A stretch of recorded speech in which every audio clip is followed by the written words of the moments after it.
Hello, everyone. I am Krandall Brantley for Buckeyes Daily. Another weekend, another dub for Ohio State. They whipped Purdue 34-10 in West Lafayette, on to 9-0 on the season. A lot of positives on both sides of the ball for the Buckeyes. Cardinal Tate was out with an injury. He had some tightness during warmups. They sat him out. This precautionary should be back this week for UCLA. But in his absence, Jeremiah Smith, he went off 10 receptions, 137. Also had an OSU record where he got 25 touchdowns for his career. And he did it in the shortest span of any Ohio State receiver ever. He had 25 touchdowns in 25 games. The previous record, David Boston, was 25 touchdowns in 30 games. So incredible. That is Buckeyes history there. But a lot of guys stepped up in Tate's absence. Max Clare, 59 yards, 5 receptions. I believe that's OSU career high for Max Clare. He didn't get a touchdown, his former team, but still had a pretty good day, and that should give him more confidence going into later on in the season. And those numbers aren't we expected out of him, but there's so much talent on this team. So I think a lot of this is going to help his development for down the stretch of the season, but also for the next level for him. So good to see him more involved in the offense.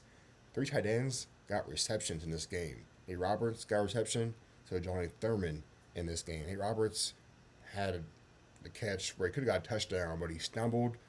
But still, it was good to get these guys going.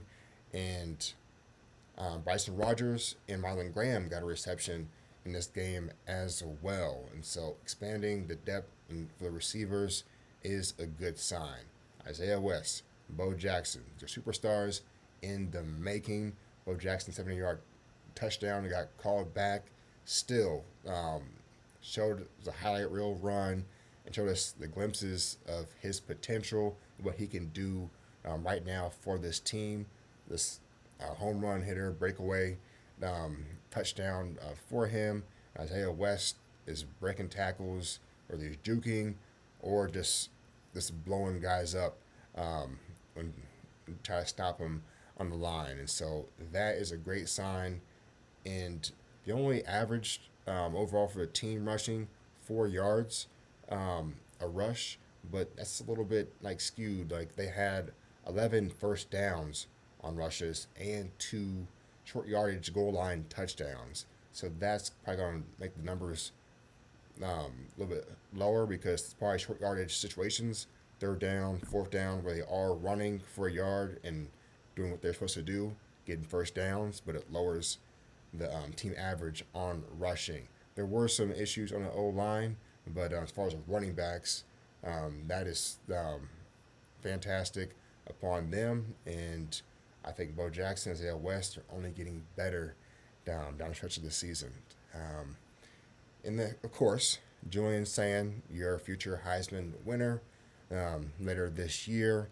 Another 300-yard performance, 27 of 33. He had like a semi bullet a pass to Jeremiah Smith in the second quarter for a touchdown over the shoulder.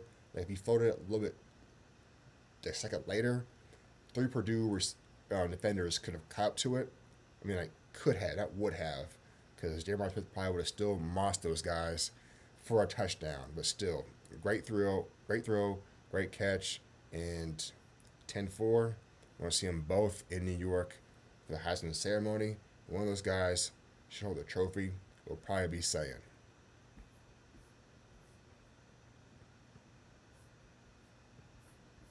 Okay. OSU's defense shines again. I got some bad news. OSU is now giving up a touchdown per game, unfortunately.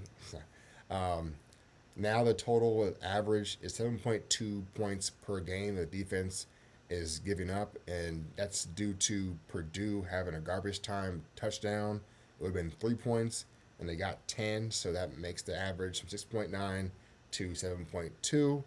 But look, this is the best defense in the country. They only allowed 186 yards the entire game, and that number isn't based off of like 4 sacks, where it's like 15-yard losses for Purdue. They had no sacks in this game. This is a straight up 186 yards. Incredible a day, and it wasn't even like a bunch of sacks and turnovers where things stood out. They had a turnover. Jermaine Matthews had the interception, and he was talking his trash post game too. But number one defense by far in the country, and that's what separates them from Indiana and the SEC teams 3 through 6. Like this fantastic defense. We talk about shootouts at these teams, okay, but OSU probably have to deal with a shootout this year because this defense is that talented, that skilled, and executing at a very high level. And speaking of the defense, Jermaine Matthews talking his talk. I mean, this defense has been dominant. We know that much, but he has some comments after the game, and he says, I really think nobody in the country can really hang with us, in my opinion. I think we just go out there every Saturday and play our game. We don't have too much to worry about. Man, love the confidence. I hope this confidence is carried in to Ann Arbor later on this season. And this adds more hype to the game. Like, remember, back in the spring, Bryce Underwood, Michigan's true freshman quarterback, he's number one recruit, and he signed with Michigan over, decommitted from LSU, went to Michigan. Well, he met the king, LeBron James, after a Laker game in the spring, and he told him it's over for Ohio State. So you got this trash talk and Jermaine Matthews saying nobody can see us or play in our game. This adds more fuel to the rivalry. I'm sure Matt Patricia will have like Underwood's comments. He'll remind the team of his comments when it's closer to the game. But let me know in the comments if you think Jermaine Matthews is speaking too soon with what he had to say about OSU playing their game and nobody can see us. Okay. OSU's recruiting heater continues. They got defensive lineman, 4-star defensive lineman Emmanuel Ruffin. He committed, and this was kind of neck and neck with OSU in Missouri. He was committed to Colorado for a while, but he decommitted last week, and just 5 days later, he is now a Buckeye commit. Larry Johnson is doing an incredible job with recruiting for this cycle. He has 5 defensive linemen commits in this cycle, and 3 of them are 4-stars, not even including 300-pounder from IMG Academy. So this is great news. This guy is 6'4", 298 pounds. Hasn't been in the weight room at Ohio State yet, and he's at that weight. So just imagine what he can do when he gets developed.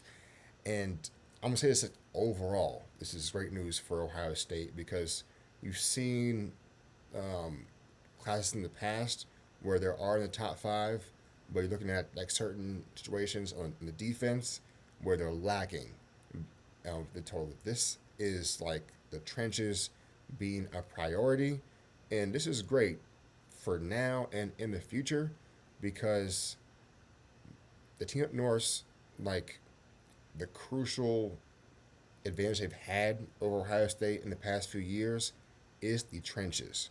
With these guys coming into this class and bringing more and more of these D linemen, like that is going to stand out in that game. So that is good news. And look, right now, OSU, they were number 8 last week. Now they're number 7 in recruiting. We expect that to just keep building.